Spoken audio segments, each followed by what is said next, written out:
Bonjour à tous et bienvenue dans cette nouvelle vidéo, mais surtout bonne année puisque c'est la première vidéo de 2024 et je suis ravie de vous souhaiter une très bonne année. J'espère pour vous qu'elle sera fructueuse pour vos projets, que vous serez heureux, que vous pourrez vous épanouir dans ce que vous aimez, dans ce qui vous intéresse, que vous verrez plein de bons films au cinéma. Et c'est d'ailleurs le sujet de la vidéo d'aujourd'hui. Je me suis dit que la meilleure façon de commencer l'année pleine d'espérance et pleine de positif, c'était de faire le top 10 des films que j'attends le plus cette année. Chaque année, on croise les doigts pour voir des pépites en salle. Chaque année, on voit des pépites en salle. Mon top de 2023 arrive bientôt. Mon flop de 2023 arrive bientôt aussi parce que même si chaque année, on espère ne voir que des bons films, malheureusement, on les rarement entendus.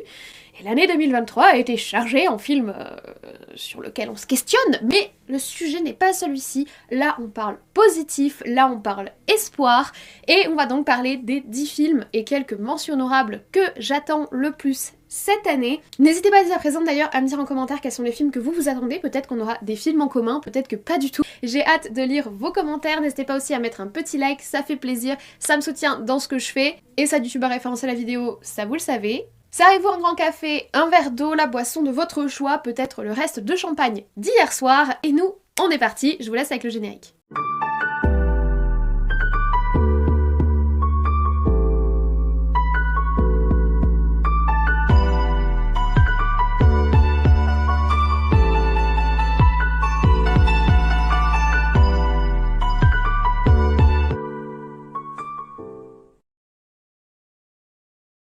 Alors en 10e position, on commence très fort avec un film que j'attends sans savoir si je m'attends à un désastre ou si je m'attends à un truc génial. Nous allons parler de Gladiator 2.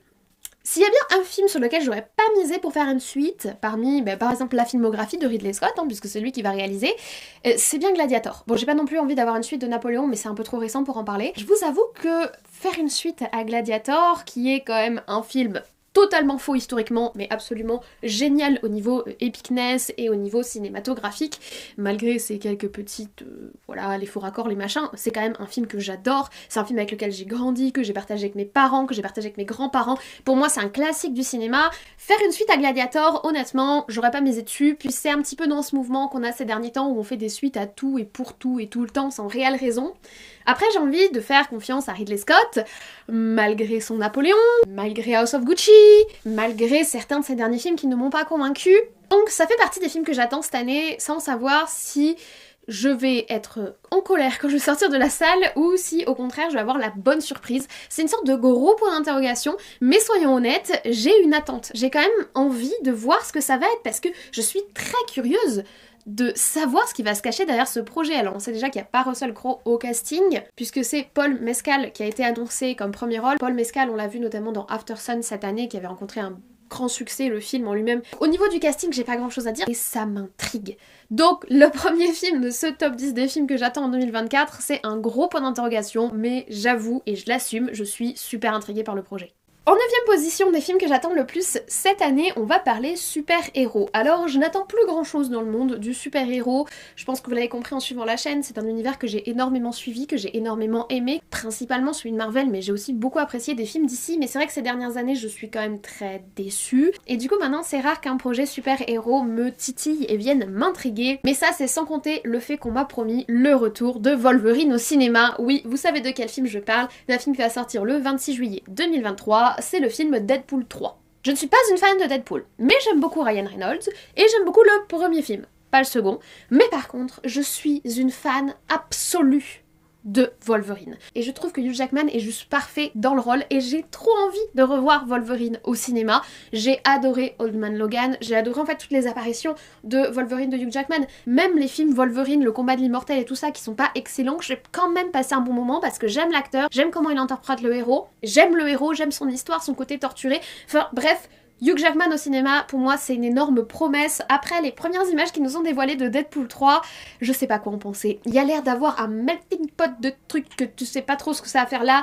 team rencontre de multiverse. Si vous voulez pas être spoilé, voilà, j'en dis pas plus, mais voilà, on sent qu'on va être sur un espèce d'ambiance à la multiverse. Je suis assez inquiète. En fait, on est comme sur Gladiator 2. Il y a des trucs qui m'intriguent, il y a des trucs que j'ai envie de voir, mais je sais pas du tout à quoi m'attendre en salle. Et si je devais miser dessus, je serais pas sûre de moi. Hugh Jackman en Wolverine, j'adore. En fait, je vais aller voir le film que pour lui. Ils auraient dû d'ailleurs appeler le film Wolverine, parce que je suis pas sûre que qui que ce soit va y aller pour Deadpool. Si? On continue avec la 8e position, et là déjà on a un film sur lequel j'ai beaucoup plus envie de miser. C'est la prochaine sortie de Alex Garland. Alex Garland, il a réalisé Ex Machina, il a réalisé Annihilation, il a réalisé Men que j'avais beaucoup apprécié en 2022. C'est un réalisateur auquel j'ai envie de faire confiance. Et là, il nous revient en avril, le 24 avril plus précisément, avec son film Civil War. La première indice très encourageant, le film est distribué par A24, le studio découvrateur de pépites. Donc rien que ça me donne espoir, en plus d'un réal qui vraiment envoie du lourd. Un premier trailer a été dévoilé et franchement ça m'a mis les frissons. On est sur une histoire qui va être très en écho avec notre monde actuel, puisqu'on va être projeté dans un futur proche, dans une société américaine au bord de la guerre civile, où des journalistes vont tout faire pour dévoiler à l'image le délitement de cette société et en fait l'effondrement des États-Unis. C'est juste fascinant comme sujet, on est sur de la dystopie qui va être je pense très très proche de nous.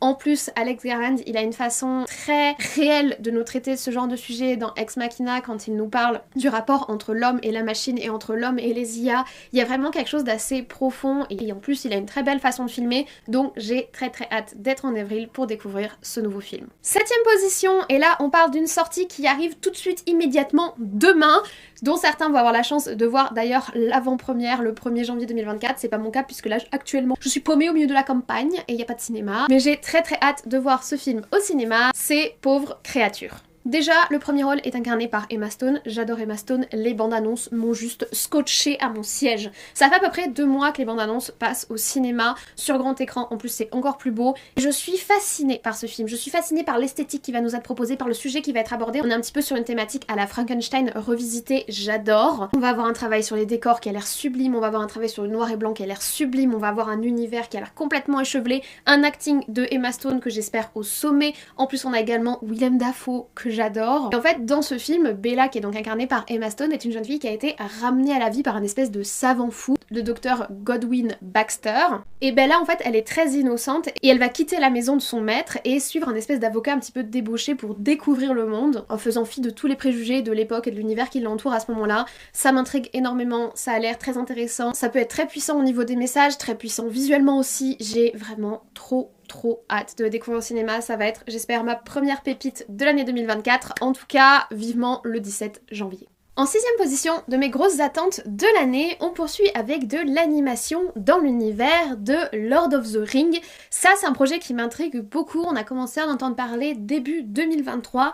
Ça va se concrétiser en cette fin d'année puisqu'il devrait sortir le 13 décembre 2024. C'est Le Seigneur des Anneaux, la guerre des Rohirrim. C'est donc un projet américano-japonais où on va retrouver la voix de Miranda Otto. Donc rien que ça me fait trop plaisir, j'adore Miranda Otto, je suis une grande fan de cette actrice et j'adore le personnage d'Éowyn. Et d'une manière générale, j'aime en apprendre plus sur l'univers du Seigneur des Anneaux. Vous le savez, j'ai été très déçue par la série Ring of Power l'année dernière. Même si j'aime pas forcément le concept de suite, l'univers du Seigneur des Anneaux est un univers tellement riche, le monde qu'a créé Tolkien est tellement riche, qu'il y a tellement à raconter que je suis toujours friande d'en apprendre plus. Et là, je trouve intéressant de nous proposer un format différent de celui qu'on a connu. Alors le film devrait nous raconter des événements qui se sont passés 183 ans avant le film Le Seigneur des Anneaux et les personnages tels que Aragorn ou Éowyn que l'on connaît déjà. Et en fait on va suivre Helm Hammerhand qui est un roi légendaire du Rohan. C'est lui qui a donné son nom à la forteresse du gouffre de Helm, donc les petits détails qui font plaisir comme ça.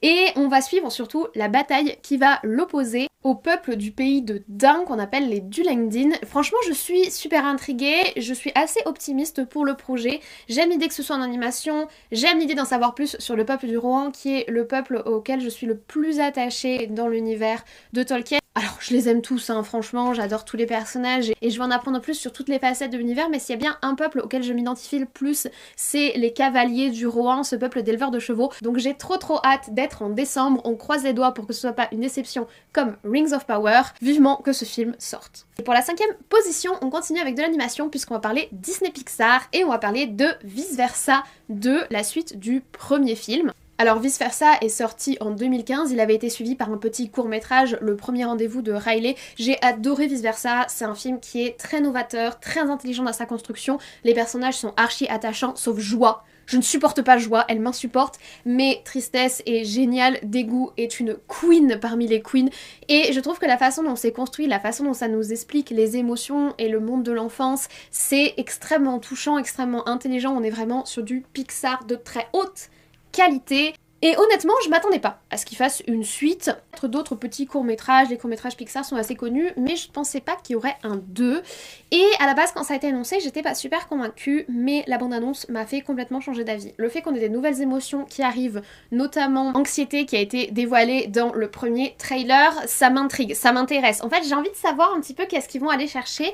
Est-ce que ça va être la crise d'ado de Riley qu'ils vont nous faire vivre? Est-ce qu'on va directement la projeter dans le monde des adultes? Peut-être dans cette transition qui se passe entre le lycée et la fac où on commence à avoir des responsabilités, où on commence à avoir des angoisses d'adultes. En fait, je suis vraiment agréablement ouverte à ce qu'il pourrait nous offrir parce que c'est vrai que de tous les Pixar, quand on y réfléchit, c'est vraiment celui qui laisse le plus de possibilités, dont le concept peut encore grandir énormément. Pour le moment, on n'a que 5 émotions, on peut aller beaucoup plus loin que ça. Le personnage de Riley est attachant, le personnage des émotions est attachant, l'univers peut grandir. Maintenant, attention, Disney, on vous a à l'œil, on sait que les suites ad vitam aeternam, c'est votre truc. Si ils ont rien à raconter, on va le sentir, c'est un gros risque que de gâcher ce concept génial. Donc c'est vraiment un film que j'attends avec enthousiasme, je suis très optimiste, mais si c'est mal fait, franchement je serais super contrariée et ce serait une énième déconvenue pour Disney et Pixar, donc je n'espère pas, j'espère vraiment qu'ils font ça parce qu'ils ont quelque chose à nous dire, quelque chose à nous raconter. Le personnage de Anxiété m'a assez rassurée de ce point de vue-là, on a un design qui est original et qui arrive à très bien s'intégrer à l'univers, donc on croise les doigts fort, Disney, ne merde pas.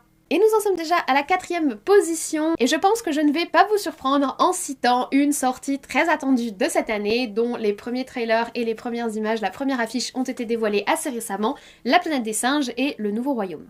Alors, le film devrait sortir le 22 mai 2024, notez bien la date parce que en mai on va avoir un paquet de pépites. Et ce sera donc le 4e film préquel de l'univers de La Planète des Singes, la trilogie originelle, donc les origines autour de César, je l'avais adoré du début à la fin. On critique beaucoup les préquels, les suites, le fait d'user et d'abuser d'univers qui avait réussi au cinéma préalablement, et bien le contre-exemple ultime pour moi c'est la trilogie La Planète des Singes, les origines. C'était magnifique, la motion capture était incroyable, vive Andy Serkis, le dieu de la motion capture, on l'adore, le personnage de César était génial, la façon dont ils ont écrit l'effondrement du monde humain et la montée du monde des singes, c'est juste génialissime, il y a plein de personnages que j'adore, vive Maurice, enfin bref, cette trilogie est excellente, je l'ai revue récemment. Et là on va continuer dans cette lancée, mais bien longtemps après, on va commencer un nouvel arc, on va dire, du monde de la planète des singes, avec le Nouveau Royaume. Donc on va se retrouver plusieurs générations après César et ses descendants, les singes ont définitivement pris le pouvoir sur la planète Terre, et les humains ont régressé à l'état sauvage, ils vivent en retrait, voire même pour certains, ils sont exploités par les singes, donc on se retrouve beaucoup plus proche du film La Planète des Singes originel, celui de 1968 qu'on adore, et franchement j'espère qu'il va y avoir des petits clins d'œil. J'espère qu'en fait il va y avoir une sorte de croisement entre le film original et celui-ci. On a vu notamment dans le trailer une scène qui se passe au bord de la mer, ça nous fait forcément penser à certains moments iconiques du film originel, donc je suis très enthousiaste, j'ai très hâte, je sens que ça va être très bien parce que la trilogie préquelle est partie sur de très bonnes bases, donc vivement, j'ai très hâte d'être en mai. Et d'autant plus que le 22 mai sort également, et c'est à égalité dans mes attentes dans cette 4e position, le préquel de Mad Max Fury Road, Furiosa. Donc comme le précédent film, il va être réalisé par George Miller et on retrouve en premier rôle Anya Taylor-Joy que j'adore. Donc j'ai juste trop hâte. Je sais que les premiers trailers qui ont été dévoilés ont été assez critiqués parce qu'on sent que les effets spéciaux sont pas encore complètement aboutis. Certains ont même dit que ça faisait beaucoup plus numérique que le premier Mad Max Fury Road qui était quand même très numérique déjà. Moi je suis assez optimiste sur le projet. Pas forcément convaincue par ce qui a été teasé du personnage de Chris Hemsworth dans le film. J'ai peur que ce soit redondant avec son Thor, mais franchement, à voir sur pièce. Moi, j'ai été enthousiaste dès qu'un projet autour de Furiosa a été dévoilé. J'ai hâte de voir ce qu'ils vont nous donner. Je trouve que le casting est réussi. Je trouve que la bande-annonce donne envie. Donc comme pour vice versa, comme pour la planète des singes, évidemment, il faut pas qu'ils se foirent, mais je trouve qu'on a une très très bonne base, un très très bon concept de base dans l'univers. Et si c'est bien exploité et qu'ils ont vraiment quelque chose à nous raconter, là encore, j'ai super hâte. Et avant de nous lancer dans le top 3 de mes attentes de 2024, je vous propose quelques petites mentions honorables. Tout d'abord, qui sort le 1er mai, nous avons The Fall Guy. Franchement, la bande-annonce m'a fait rire, il y a un petit côté un petit peu cynique, un petit peu comédie qui a l'air sympathique, et il y a Ryan Gosling, donc je signe. Ballerina dans l'univers de John Wick sort le 7 juin. Je pense que pour moi John Wick a été largement essoré, même si apparemment il y a un 5e film qui est en préparation. Mais je suis intéressée par cette histoire autour de ce personnage Ballerina. À voir. En fait moi ce que j'espère c'est que ce soit le Black Widow qu'on aurait dû avoir. Voilà, franchement hâte de voir le film. Sans un bruit, Day One qui sort le 21 juin. J'ai beaucoup aimé l'univers de Sans un bruit, j'ai aimé les 2 films. Là ce sera un préquel puisque ce sera le premier jour, le moment où ces espèces d'aliens sont arrivés sur Terre. Est-ce que je trouve que c'est un projet qui est intelligent? Non. Est-ce qu'on est encore et encore sur la surexploitation d'une licence? Tout à fait. Est-ce que j'irai le voir et que j'espère qu'il soit bien? Oui aussi, donc on verra bien sur pièce. Le 21 février sort Sleep, un film coréen sur un homme qui devient somnambule et qui est complètement quelqu'un d'autre lorsqu'il est somnambule. C'est super intriguant. J'espère qu'il va sortir en salle. On n'est jamais trop sûr pour les films étrangers et les films asiatiques, mais j'espère vraiment qu'on l'aura en salle parce qu'il m'intrigue beaucoup. Pareil pour Paddington 3, j'ai tardé à découvrir Paddington, mais ça y est, j'ai vu le premier, j'ai vu le second, on en parlera dans des rattrapages très rapidement, et j'ai très hâte de voir la suite, parce que c'est trop mignon, ça fait du bien à mon petit cœur, ça met des paillettes dans ma vie, c'est juste trop chou, trop doux, la mise en scène est bonbon, donc ce sera pour le 8 novembre, on a hâte. Et alors, dernier film casse-gueule de l'année, Alien Romulus. Alors il sort le 17 août, là je sais pas quoi penser. Je sais que je vais aller le voir parce que c'est du Alien, parce que j'adore Alien, parce qu'il est réalisé par Fede Alvarez et que j'adore Fede Alvarez parce que c'est un très bon réalisateur de films d'horreur. C'est lui qui a réalisé le film Don't Breathe, le premier était très bien, le second était moins bien, il est derrière le Evil Dead de 2013, il est derrière le Evil Dead de 2013 que j'avais beaucoup aimé. Pour le Massacre à la tronçonneuse de 2022, pas du tout, mais je suis intriguée par le projet, mais là par contre je trouve que pour le coup, de tous les films où je vous ai dit, où c'est touchy, où je sais pas quoi en penser, celui-là c'est le pire entre guillemets de tous. La saga Alien, elle a beaucoup souffert quand même, voilà. Même si je fais partie de la team des gens qui aiment Prometheus, même si c'est bien en dessous de la saga d'origine, je ne sais pas du tout quoi penser de ce projet Romulus, mais je sais que j'irai le voir. Maintenant voilà, mention honorable, il est pas dans le top, hein. Et ma dernière mention honorable, c'est le prochain film de Shyamalan, Trap, qui devrait sortir le 31 juillet. J'aime beaucoup Monsieur Night Shyamalan, j'aime ce qu'il fait, je n'ai pas été totalement convaincue par son Knock at the Cabin l'année dernière, mais j'ai hâte de voir son prochain projet. Sa fille aussi va sortir un film cette année, ça je sais pas quoi en penser puisque j'ai jamais vu de production de sa fille et c'est pas parce qu'ils partagent le même génome que ils ont le même génie. Mais à voir, le projet de sa fille peut être intéressant. Si jamais ça vous intéresse, il sort le 5 juin et s'intitule The Watchers. C'est aussi un film d'horreur. Donc voilà pour les mentions honorables. Nous passions à notre top 3 des films que j'attends le plus cette année. Et en 3e position d'une partie 2. C'était ma grosse attente de l'année dernière. Le film a été malheureusement repoussé. Tristesse, tristesse, larmes. Il va sortir le 28 février de cette année.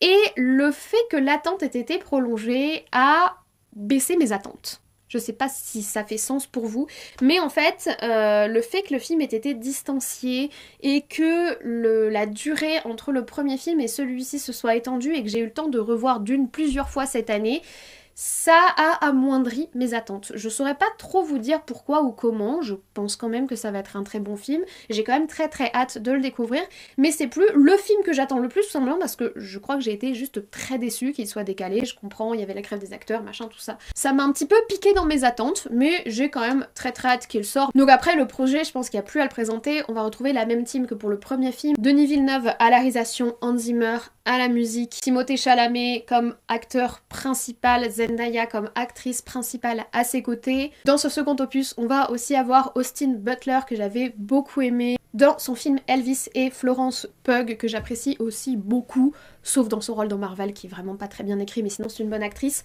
Donc le projet me plaît, j'ai aimé la première partie, j'ai hâte d'avoir la suite, je pense qu'on va rentrer un petit peu plus dans le vif du sujet au niveau de l'action. On a quand même largement posé le contexte dans le premier film, c'est quand même un film qui est très lourd au niveau contextuel, au niveau ambiance, au niveau choses à introduire. On est quand même sur un univers qui est énorme, l'univers de Dune. J'espère que là on va rentrer un petit peu plus dans le vif du sujet, on va avoir plus de scènes d'action, on va en savoir plus sur toutes ces histoires de prophéties, toutes ces histoires politiques, mais j'ai hâte. Maintenant c'est plus mon attente numéro 1 de l'année, car en seconde position, juste au-dessus de Dune 2, nous avons un film que j'attendais également l'année dernière et qui n'est pas sorti non plus l'année dernière et qui devrait arriver, on l'espère, cette année, Mickey 17. Alors Mickey 17, c'est le nouveau film de Bong Joon-ho, juste le réalisateur de The Host, de Snowpiercer, de Parasite, multi-oscarisé, et évidemment de Memories of Murder, donc juste un très grand réalisateur. Cette fois-ci, il nous fait un film de science-fiction avec en acteur principal Robert Pattinson, et il va incarner un individu qui est envoyé coloniser une planète hostile, et en fait chaque fois qu'il meurt, ses souvenirs sont téléchargés dans un nouveau corps et il repart à l'assaut de cette planète pour en fait mener sa mission.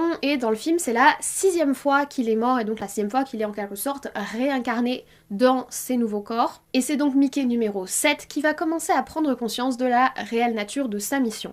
Le film a l'air juste génial, on n'a pas beaucoup de visuels, on n'a pas de trailer, c'est d'ailleurs ce qui m'inquiète. Je sais pas pourquoi, je sens que je vais encore me faire avoir, c'était une de mes grosses attentes de l'année dernière, le film a juste disparu des radars, j'espère sincèrement qu'ils vont pas nous refaire ça, parce que moi j'ai trop envie de le voir ce projet, j'adore le réal, j'aime beaucoup l'acteur principal, l'histoire a l'air juste géniale, c'est de la SF, franchement arrêtez de retarder ce film. Moi j'ai juste hâte qu'ils nous donnent les premières bandes annonces, ou au moins un trailer, ou au moins quelques images, pour m'assurer que le film est quelque part et qu'il existe, parce qu'il faut arrêter de me teaser comme ça les gars. Mais je pense que vous l'avez compris, le projet a beaucoup de potentiel, on est typiquement dans le genre de choses que j'aime, donc j'ai très hâte, mais pas autant que pour notre numéro 1, ma plus grosse attente pour 2024. C'est un film de Robert Eggers sur un des personnages du monde horrifique que j'aime le plus, qui est une remise au goût actuel d'une des versions de ce personnage que j'aime le plus, avec des acteurs que j'aime également. Parlons bien évidemment de mon cadeau de Noël 2024, oui parce qu'il va sortir le 25 décembre 2024, c'est une date désastreuse, j'espère qu'ils vont la changer, mais c'est la sortie du film Nosferatu de Robert Eggers. Au casting, Lily Rose Depp, à la base c'était Anya Taylor-Joy qui était pressentie, mais finalement elle n'est pas retenue pour le projet.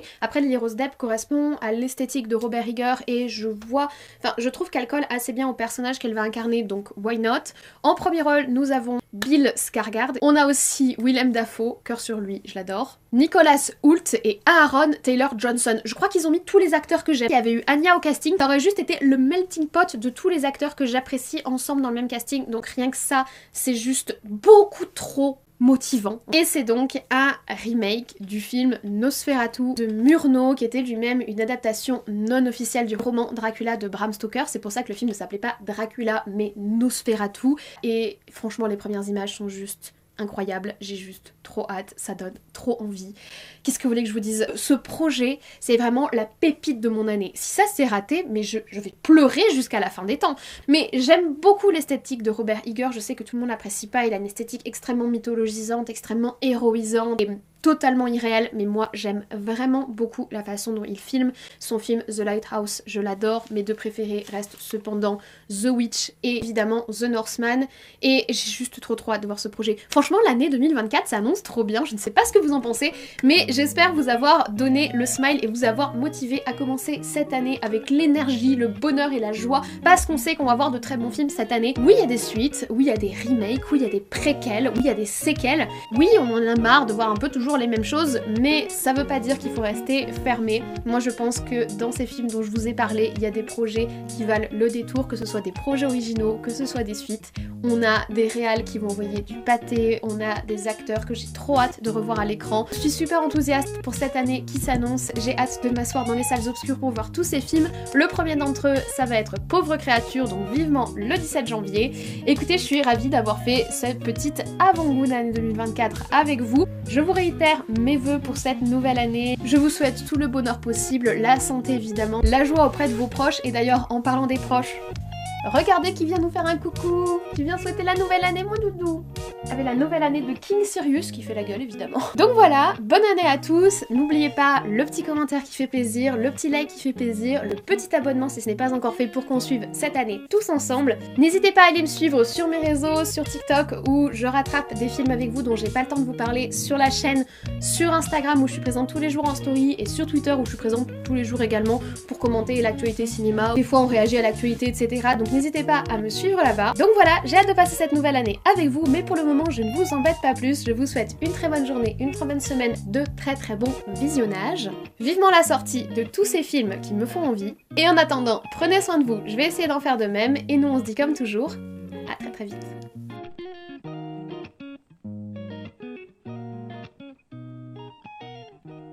J'ai pas fait de réveillon cette année pour le nouvel an, enfin j'ai pas fait de réveillon, je suis chez ma maman avec les animaux, au calme, je me repose, je pense que vous l'avez remarqué, j'ai pris 4-5 jours off autour de Noël, j'en ai besoin. C'est quelque chose que j'ai pas fait pendant plusieurs années parce que psychologiquement j'étais pas prête à prendre des journées à ne rien faire et à juste buller, dormir. C'est quelque chose que j'arrive à faire et j'en suis très contente, c'était parmi mes goals de cette année, donc je suis très contente de réussir à me reposer. On dirait pas, mais il y a des gens pour qui c'est pas naturel, c'est pas facile de juste se reposer. Donc je suis contente d'avoir pris ce temps. Là je vais essayer de vous sortir quelques vidéos cette semaine parce que y a des films qui sont sortis fin 2023 dont on n'a pas encore parlé. Coucou Rebel Moon, coucou Aquaman, coucou Wonka. Wonka c'est prévu. Qu'est-ce qu'il y a d'autre dont on n'a pas parlé ensemble? Il y a aussi Milady, les 3 mousquetaires Milady, mais bon, voilà, bref. Pas mal de choses dont j'ai envie de parler avec vous. Et en tout cas, je suis contente qu'on commence une nouvelle année plein de positifs, j'espère. Voilà. T'es pas drôle. T'es pas drôle, mon amour. T'es pas drôle. Tu souhaites la nouvelle année? Oui, je continue à dire Twitter. Je ne dirai pas X. Vous ne ferez pas dire ça colle pas, ça matche pas, je trouve que ça fonctionne pas. Maintenant, à la télé, ils disent oui, c'est exprimé sur le réseau X. Non, ça ne marche pas, je suis pas d'accord. Et voilà, c'est fini. Ouh, qu'il est beau ce chien. Ouh, qu'il est beau ce chien. Donc voilà, bonne année à tous et on va conclure cette vidéo. Petit doux. Et moi, on vous remercie d'avoir regardé ces scènes post-génériques.